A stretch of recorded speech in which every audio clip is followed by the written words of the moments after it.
주님 안에서 축복합니다.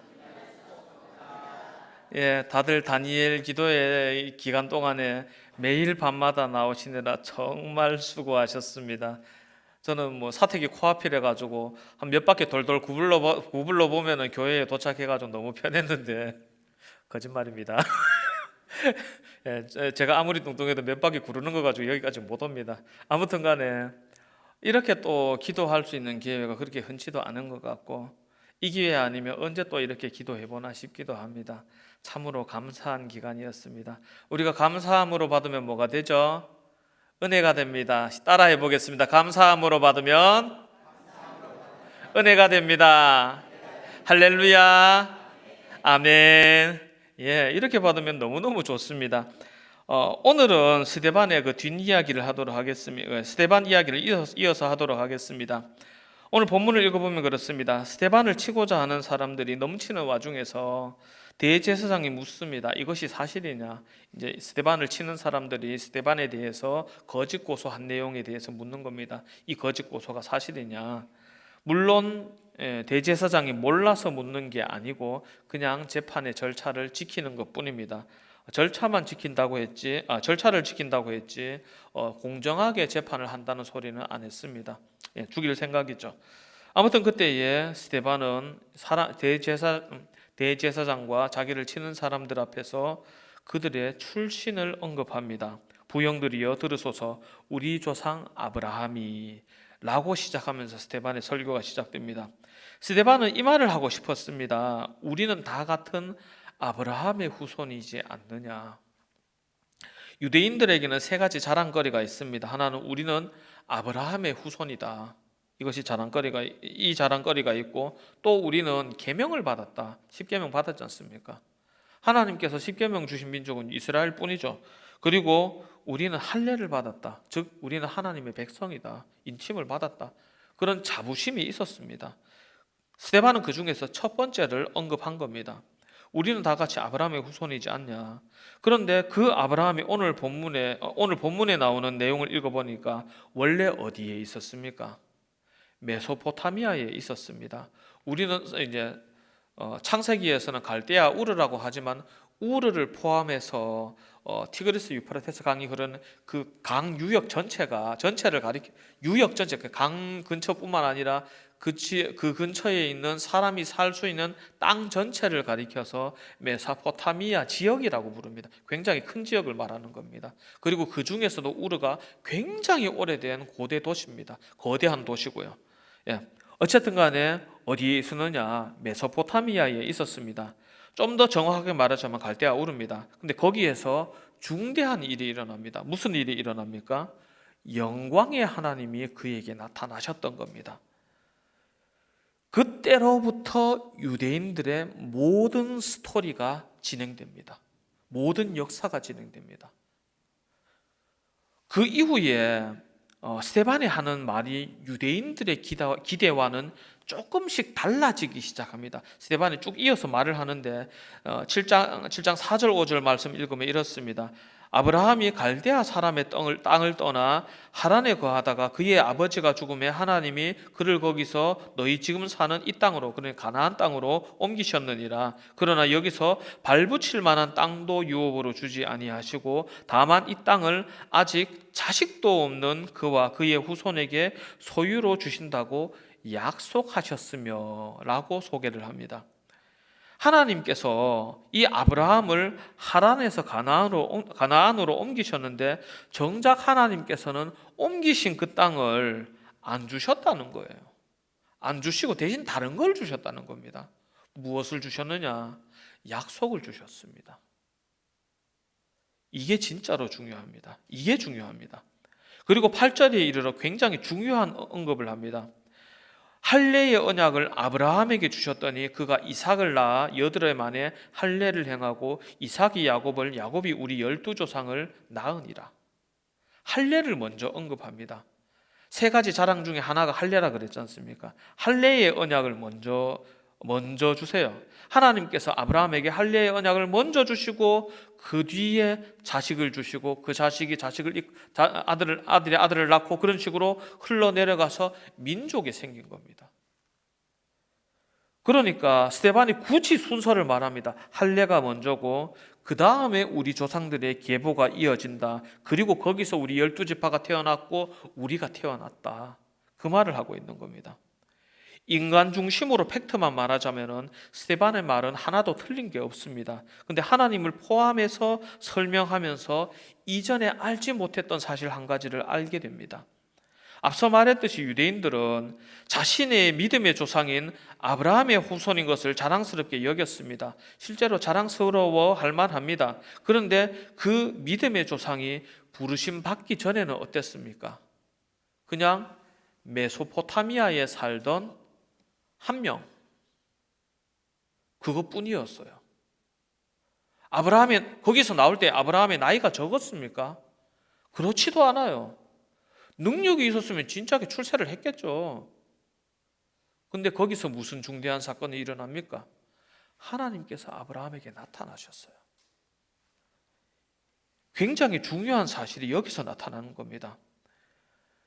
하나님의 부르심이 아브라함을 믿음의 조상 되게 했다는 겁니다.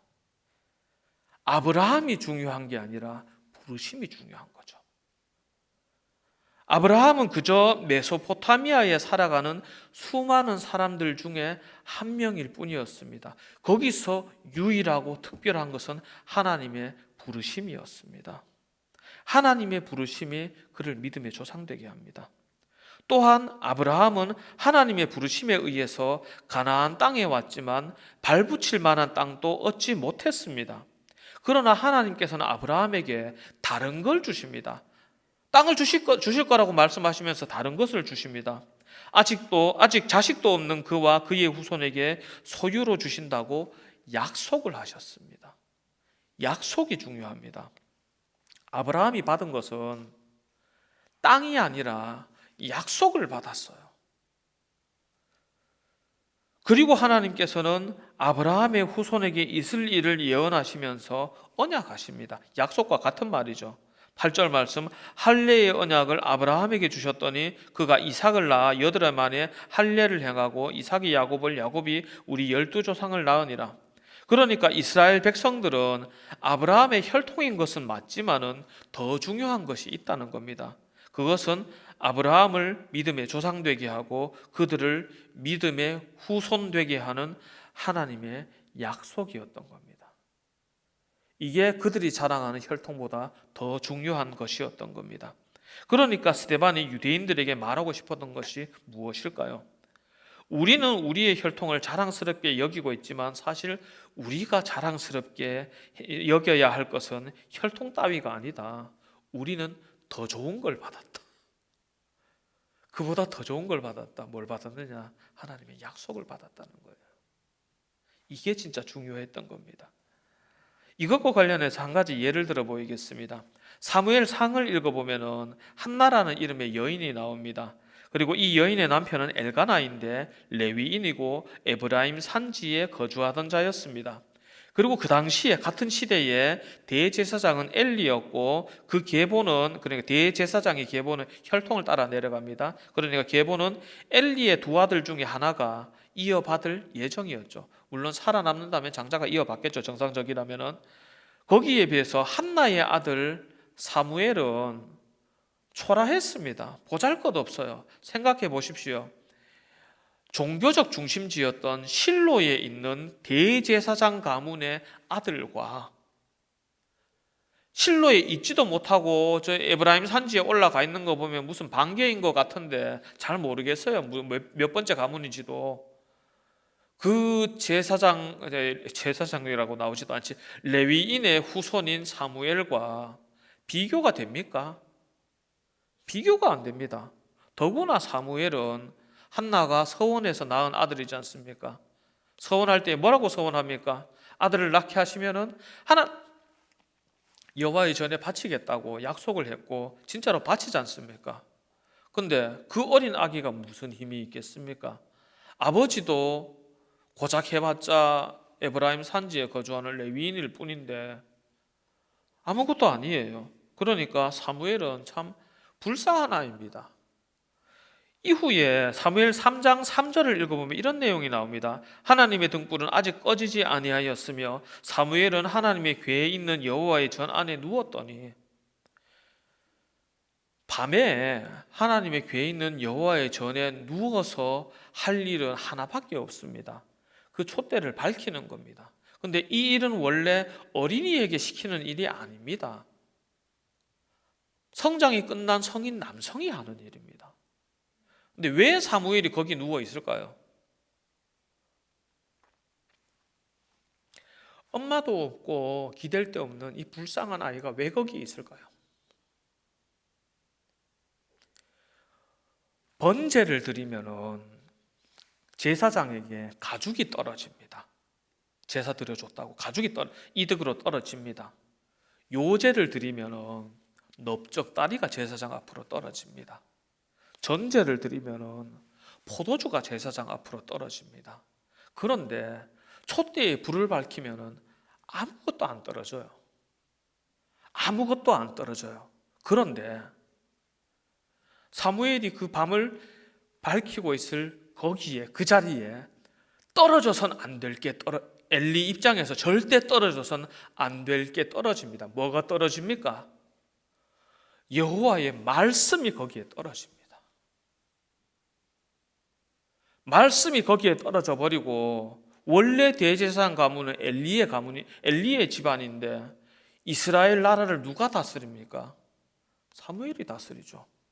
나라를 새롭게 하고, 결국에는 왕도 누가 안수해서 왕으로 세웁니까? 사울도 사무엘이 안수해서 왕으로 세우고, 다윗도 사무엘이 기름 붓습니다. 그 아이가 그렇게 될 줄 누구도 몰랐을 겁니다. 그리고 또한 말씀이 거기서 떨어질 줄 누구도 몰랐을 겁니다. 무엇이 중요했습니까? 가죽이 중요합니까? 가죽 좋죠. 돈이니까 그 자체로. 넓적다리 좋죠. 고기가 귀하던 시절에. 포도주 말할 것도 없지요. 그러나 이 모든 것들은 양보하려면 양보해도 되는 겁니다. 안 먹으면 되잖아요. 안 쓰면 되고. 그런데 말씀은 양보하면 안 되는 거예요. 너무나도 중요한 거예요. 그런데 그거를 양보해 버렸네요. 이것만큼은 절대로 양보해서는 안 됐는데 양보를 해버렸습니다. 엘리의 두 아들 홈니와 비느하스가 이렇게 하면 안 된다는 것을 몰랐을까요? 다 큰 어른들이 알았겠죠. 그러니까 결국 하나님을 버린 게 맞겠죠. 언젠가 두란노 경배와 찬양에서 큰 결정을 내린 적이 있습니다.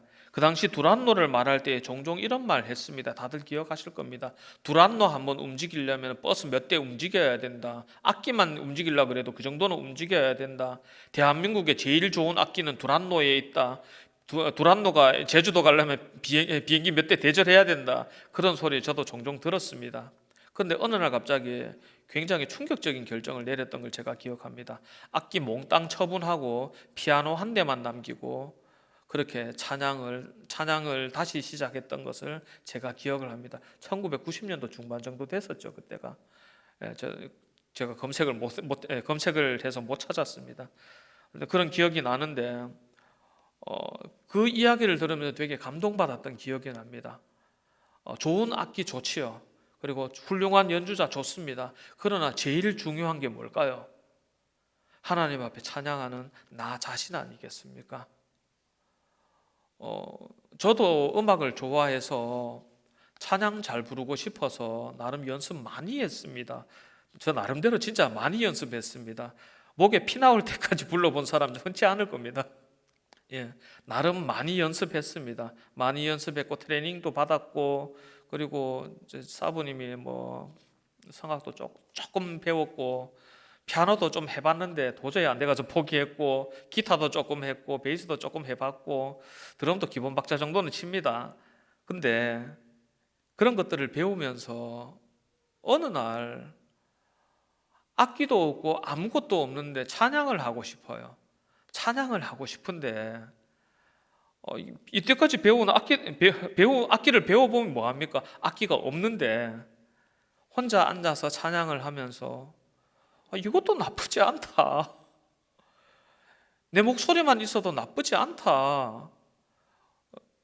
아니 하나님 앞에 찬양하는데 내 심령이 하나님을 똑바로 바라보고 있으면 그걸로도 충분하지 않나 그런 생각을 하게 됐습니다. 저는 사실 고민이 있었거든요. 무슨 고민이 있냐면은 제가 비염이 있어서 소리를 낼 때마다 목소리가 달라져요. 아침에 자고 일어날 때 내 입에서 어떤 목소리가 나올지 감이 안 잡혀요. 저도 모르겠어요. 그래서 그때그때 상황에 맞게 땜빵 치고 있습니다. 그런데 그러함에도 그 순간부터는 감사해지더라고요. 소리를 못 내는 사람도 많잖아요. 세상에는. 내 입을 열어 하나님을 찬양할 수 있는 것도 감사한데 너무 많은 것에, 번잡한 것에 마음이 빼앗긴다는 것은 이거 본말 전도다. 하나님을 찬양하는 데 집중해야 되는데 악기에 너무 신경 쓰는 것은 옳지 않은 것 같다라는 생각을 하게 됐습니다. 무엇이 중요하냐를 저는 묻고 싶었습니다. 내가 설령 음치라서 부를 때마다 음을 놓친다 하더라도 내 심령이 여전히 하나님을 찬양하고 있다면 그 찬양은 가치가 있다고 저는 생각합니다. 요한복음 2장을 읽어보면 예수님께서 이런 말씀을 하셨습니다. 2장 19절에 예수께서 대답하여 이르시되 너희가 이 성전을 헐라 내가 사흘 동안에 일으키리라. 예수님의 이 말씀은 두고두고 회자되면서 유대인들의 반발을 샀습니다. 분노를 샀습니다. 왜냐하면 유대인들에게 성전은 너무나도 소중한 것이었거든요. 사실 성전에 얽힌 이야기를 하자면 참 복잡한 감정이 있습니다만은 간단하게 설명하면 이렇습니다. 원래 성전은 솔로몬 때 지은 건데 규모로 보나 화려함으로 보나 비할 바가 없습니다. 없는데 이게 오래 가지를 않습니다. 금방 훼손됩니다. 금방 훼손돼서 막 금방 입혔던 거 다 끌고 가고 난리도 아니에요. 금방 훼손당하고 결국에는 나라가 멸망할 때 완전히 파괴됩니다. 그리고 두 번째로 성전을 짓는데 스룹바벨 때에 짓습니다. 짓는데 돈이 없으니까 쬐끄만하게 그냥 싸게 그렇게 짓습니다. 그래서 되게 초라합니다. 세 번째 성전을 짓는데 여러분 잘 아시는 예수님 그 당시의 성전이 이 성전인데 헤롯이 짓습니다. 근데 그냥 이걸 짓는다고 말을 하기는 사실 근본적으로는 이게 보수공사입니다. 보수공사인데 사실상 새로 짓다시피 했기 때문에 그냥 세 번째 성전이라고 부르고 그냥 새로 지었다고 말을 합니다. 어쨌든 간에 헤롯 성전이라고 부르기도 하는데 이 성전은 규모로 따지면 제일 큽니다. 이 성전이 제일 큽니다. 제일 큰데 유대인들은 이 성전을 불안한 마음으로 보고 있었습니다. 헤롯은 이방인이거든요. 이방인이 성전을 지어도 되나? 이미 전에 있던 성전도 무너졌는데 이것도 또 무너지는 거 아닌가? 이게 맞나 싶으면서도 한편으로는 헤롯이 그렇게 큰 공사를 하니까 거기에 붙어서 먹고 사는 사람들이 많아요.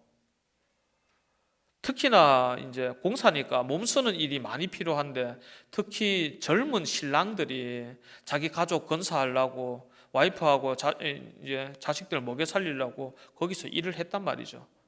목구멍이 포도청이에요. 반대할 수도 없어요.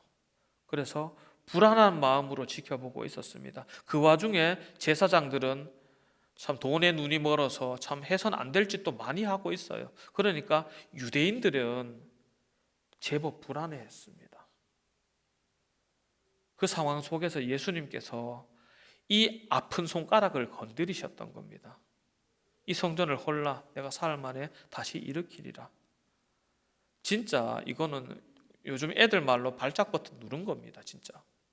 그런데 이렇게 해야만 했습니다. 건드려야만 했습니다. 왜? 이제는 이 성전이 필요 없어요. 너희가 이 성전에 목맬 필요가 없어요. 성전 대신 예수께서 오셨으니까.